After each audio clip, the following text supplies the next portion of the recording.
As far as the news goes, we have some Telltale news, and unfortunately, it's not episode 3 of The Walking Dead, A New Frontiers. Womp. Which it God should forbid. be. It's about time. Yeah, that thing either needs to come out before Mass Effect or a little way after, and I really hope it's before. But anyways, Didn't the first they say March? Yeah, it's for March, so I really hope it hits before Mass Effect. I really hope so. When they talked about, we're doing 2 episodes at once, I was like, oh god, you guys are not that quick. You're not that fast putting them out. So the first bit of news here comes by comingsoon.net. First images from Telltale's Guardians of the Galaxy. First images from Telltale's Guardians of the Galaxy have revealed themselves online via Marvel Entertainment and Telltale Games social media accounts. The first of 5 episodes of Marvel's Guardians of the Galaxy Telltale series will premiere digitally in 2017 on consoles, PC, and mobile devices. The article goes on to talk about what the game's expected to be. I just wanted to bring this up because it's cool to see the first screenshots. One interesting thing, this is definitely centered around, it's probably not going to be involved in the movies at all, but if you're going timeline-wise, this is definitely skews towards the first movie, not the second one, considering that Groot in the pictures is not Baby Groot, and it's pretty much the original crew. It's Gamora, it's Star-Lord, Drax, Rocket Raccoon, and Groot. There's no Mantis, I believe her name is, or anybody like that. So this is definitely skewing towards the first movie. Or it's probably going to be a side story. I doubt it's going to be involved in anything happening in the actual movies, but I think it looks good. You said, Jordan, it's weird that Telltale has this weird fascination with making everything shiny, which I think all of them look fine, except for Drax. I think Drax looks way too matte. Like, looking at all of them in these photos, I think all of them, the shininess is okay. It works fine with, like, the metals or other stuff. But, like, Drax looks kind of off. It looks, like, way too matte smooth. But I'm excited for this game. Dom, you brought up a comment before we started that this looks like they're at least better than Batman, and I think it is their best looking game so far from a screenshot aspect. It's just screenshots, so grain of salt, but promising. And this is probably going to be in their newer engine that they've been working on. And my biggest thing is, like, this game looks cool. I really hope that you guys have a game that runs properly. Because we've talked about in the past that for some reason Telltale games have a really bad technical problem with people, and it sucks because you guys shouldn't have to deal with that. But yeah, I think this looks cool. Are you guys excited for Guardians of the Galaxy? Well, I know you aren't, Dom, because you haven't even seen the movies, but yeah. Yeah, I mean, I'll say I am because I love the team, and I think it's really cool that they're becoming such a big thing in just Marvel in general, and pop culture, and I think they're lovable underdogs, so I'm glad to see them.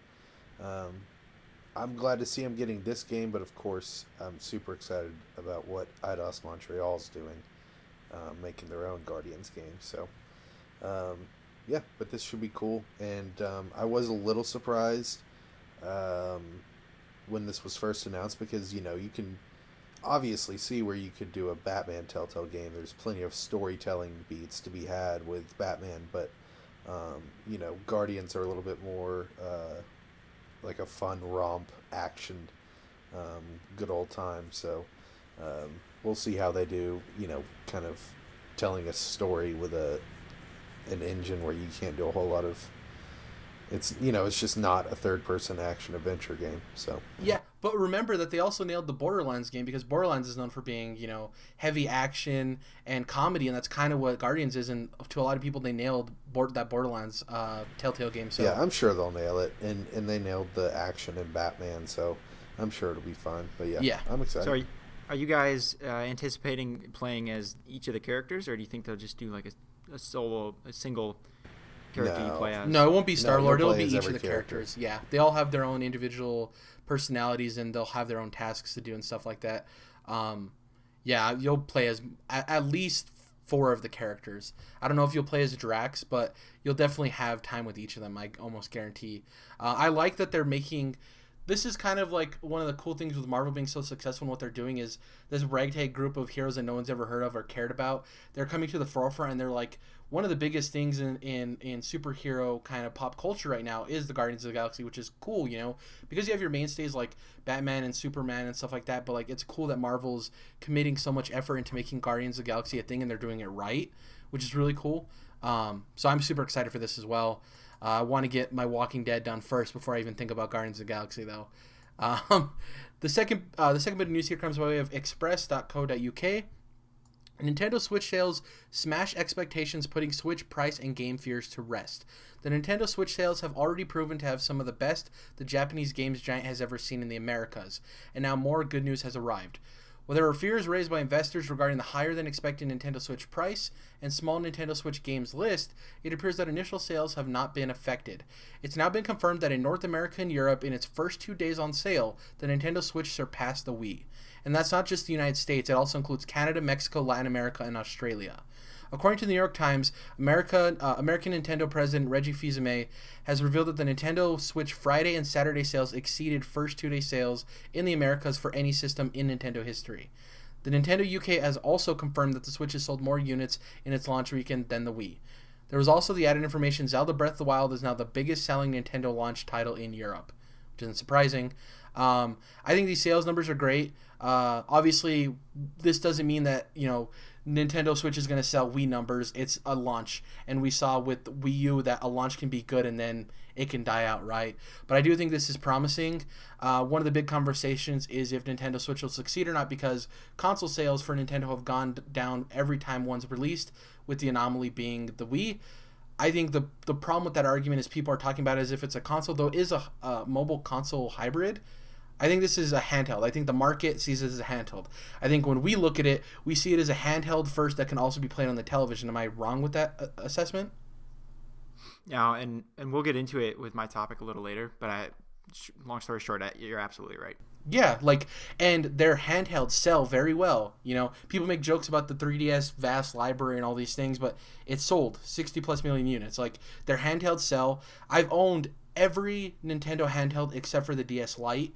I love Nintendo's handhelds, and that's why I'm super excited for the Switch, because it is a handheld that's also a console, and I think that people are going to be surprised at how well this sells as a handheld, and I think Nintendo's doing the smart thing of letting the market decide how they're going to see this thing, and once they see people gravitate more towards this being a handheld, I think they'll lend that more towards their marketing strategies.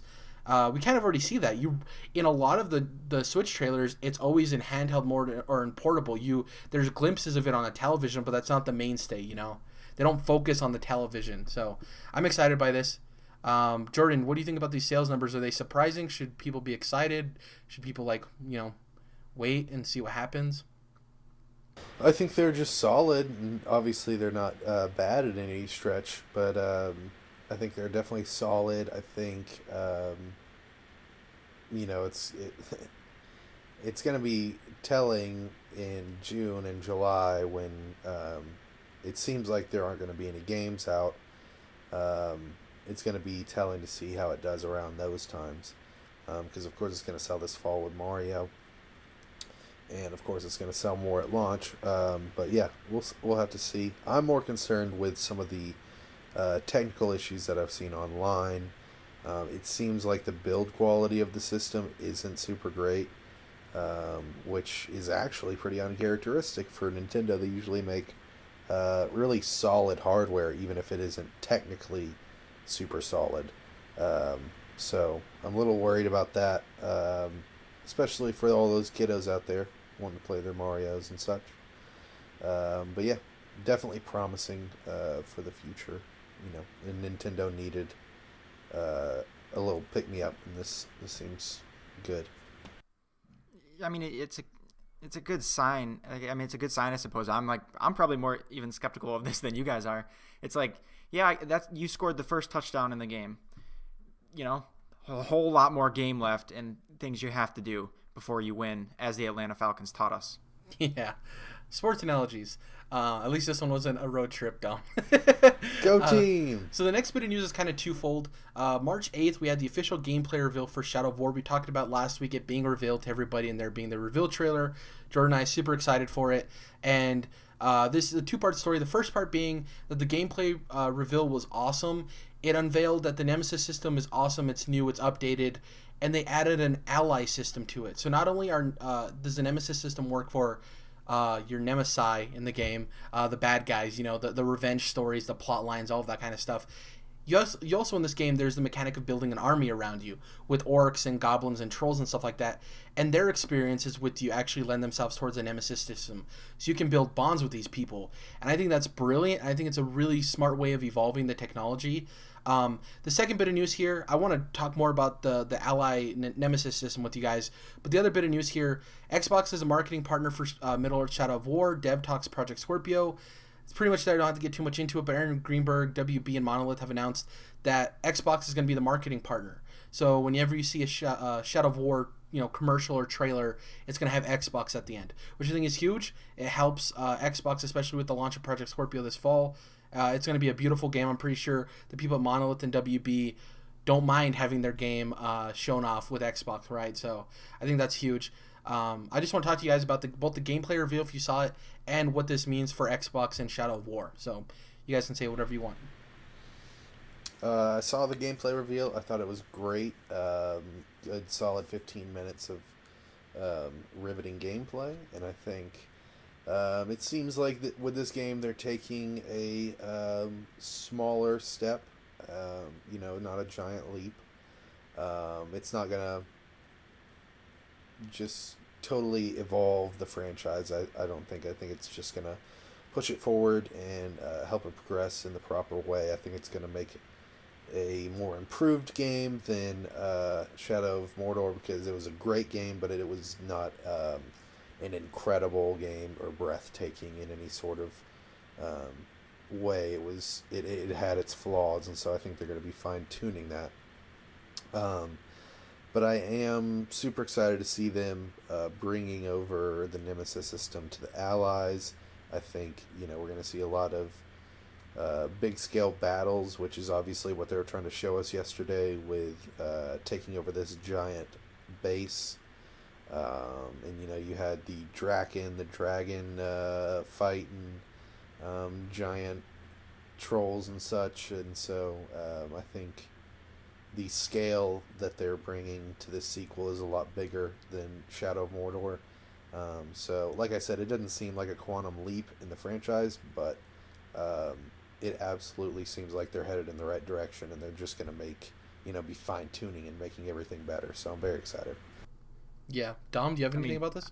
I didn't even watch the gameplay, but Jordan, you're not exactly selling me on it. Well, I was kind of hoping for something...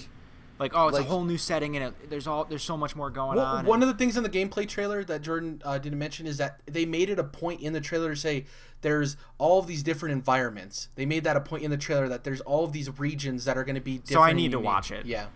Well, they don't definitely. show the different regions, but they speak about it and stuff. But the gameplay and the improvements of, your interactions with enemies and stuff, it is all of those systems in the first game polished to another level. You should really take the time to watch the gameplay trailer, because it is a leap forward for that tech. Like Jordan said, it's not like a grandiose upscale upgrade or anything like that, but it is a solid improvement on what the first game was. Definitely. I'll give it a look. Yeah.